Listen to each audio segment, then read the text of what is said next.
Dato yung nakita guys sa ang epekto ni na itong pag-ilis na mga pagkaon kanila kining gitawag og liing mas sa Tigrolak kining brand kining pagkaon na. Dato yung naobserbahan nato nga mas maigi siya epekto maka dagdag siya itlog guys sa developer kanila itong pagkaon ni atong mga manok. Mao na ito nakita karon pipila pa kay nato ka adlaw wala pa isang semana na tong pagkaon kanila pero mas maigi ang epekto ni mahal lang siya pero okay lang kay pangkaitlog ng kilo. Mao kini gigamit siya guys sa mga weight ligon ng mga manok pangkaitlog. Kini siya ang laying mas.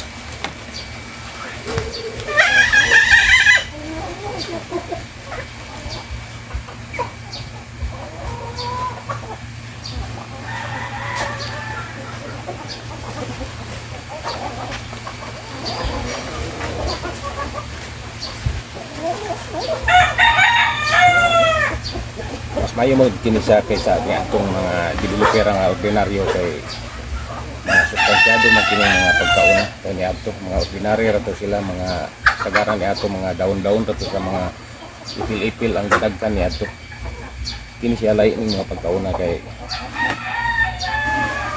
sustansyado gid kini mga pagkaunang mga limas kaya naman kini para pagpaitlog kanila mga vitamins nga gipang sagol niini.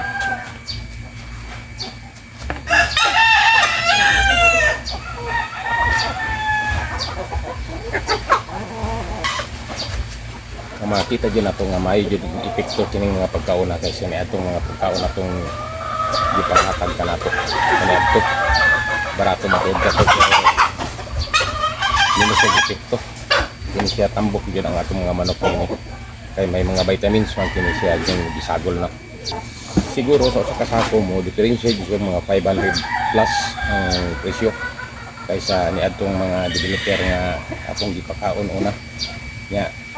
atong pong magpinta kay katoro po ato'y sigig pagkaon niwang ang atong mga manok tingalat ang atong mga manok baling niwanga tayo haga kay ilang makalawasan karon medyo uli-ulian sila nini mga pagkaon na dagmay ra sila pero namin nga pagkaon pa yung duludag ko pagyo tayo katong 3,000 mahit po atong ipatag nato sa sunod na atong pagpakaon ini morit na isa sa akong atong gipalit kanila ang kini pagkaon na siya guys epektibo jud kayo mas may jud sila kay atong giuna na to hatag mga pagkaon kanila